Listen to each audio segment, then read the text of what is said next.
Welcome to the Super Bowl pre-show.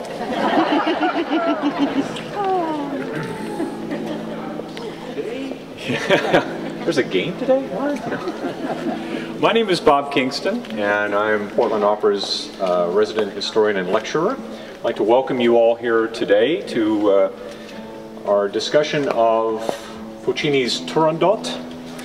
Before I get started, just a couple of very quick announcements about events of interest both today and tomorrow, or Friday actually. A reminder that after today's show, down on the main floor, Portland Opera's General Director Christopher Mattaliano will be available to answer questions about the performance today. If you've never gone to one of those, it's a great opportunity to chat with Chris and also to talk with someone that he has with him involved with the production. They're about 10 minutes after the final curtain down on the main floor, and you'll hear an announcement about it too as a reminder. This coming Friday at 7 o'clock at the Sherman Clay in the Pearl District, we have another in the series of destination opera programs. Alexis Hamilton, our esteemed Education and Outreach Manager, will be there, along with Barbara Drinka from the Oregon Psychoanalytic Association, to talk about Turandot and the connection with creativity and what? Well, we're going to talk about Puccini, his life, the creativity, and how creativity and psychoanalysis can sometimes skip along hand in hand as a very similar process. Oh, very good. So that's at 7 o'clock at Sherman Clay in the Pearl District. One other thing I'll just mention, not related to Turandot, but if you're so inclined, this Tuesday evening at the Art Museum, we have the last of the Portland Opera Studio artists recital. Jennifer Forney will be singing. If you haven't been to any of those, at the Art Museum in the Witzel Auditorium, it's a fantastic venue, so definitely plan on that, and that's at 7 o'clock on Tuesday. All right, so events out of the way. In thinking about this opera, one thing that really has always struck me is our perception of Puccini as a very confident, very self-assured composer.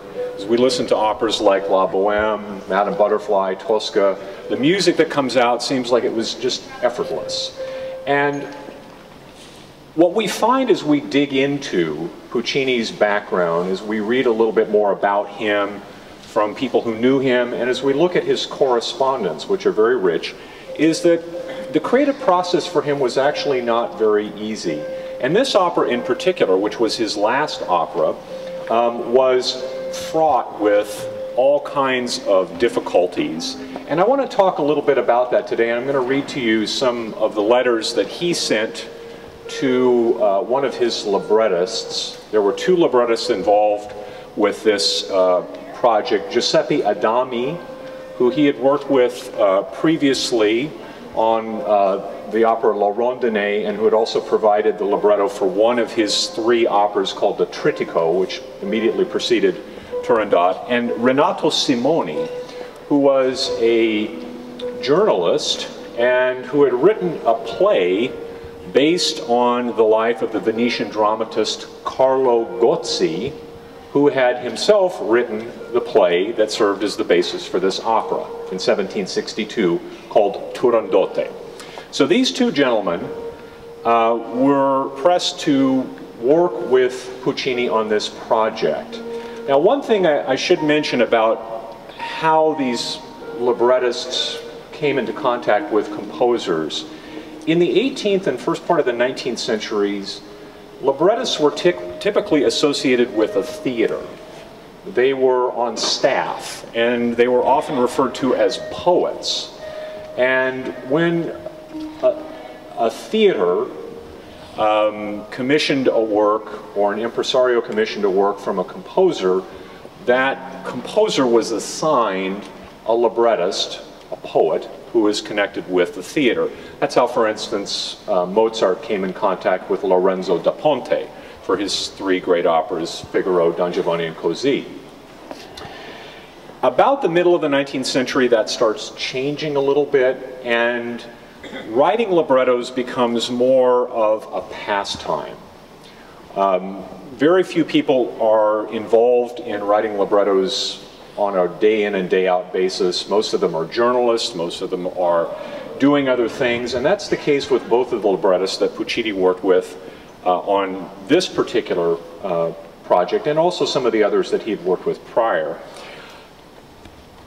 That's kind of an interesting and important thing to remember, because what comes out in these letters is Puccini's frustration with his librettists because they're not providing him things when he wants them. Puccini could be a very demanding collaborator, and he was sort of a classic micromanager when it came to writing operas. He'd get things from his librettists, and he'd look at them, and he'd say, this is okay, or no, this is no good, I need you to redo it. And then he'd send it back, and he wouldn't hear from them immediately, and he'd start getting a bit anxious. And he'd write them these kind of passive-aggressive letters saying things like, have you forgotten me? Oh, don't let me die of boredom. And then he'd eventually get something back, and he'd either like it or he wouldn't, and the whole process would start all over again. Well, that was really compounded in Turandot because this was a very significant project for him. It was a large, large undertaking. And I want to just start with one of the very first letters that he sent to his collaborator, Giuseppe Adami. This is just about a month after they decided on this subject as an opera. And Puccini apparently hadn't heard anything back, and he said, if I touch the piano, my hands get covered with dust. My desk is piled up with letters. There isn't a trace of music. Music? Unless I have no libretto, I have the great weakness of being able to write only when my puppet executioners are moving on the scene. All right, thank you, Giacomo.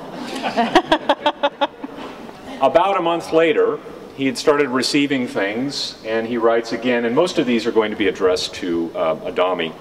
He called him Adamino, which is kind of a little term of endearment. He said, Caro Adamino, Turandot, Act 1, very good.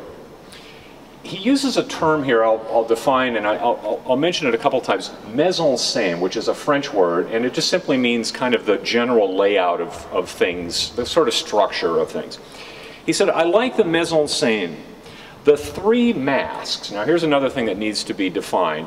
There are three characters in the opera who are Turandot's ministers, and their names are Ping, Pang, and Pong.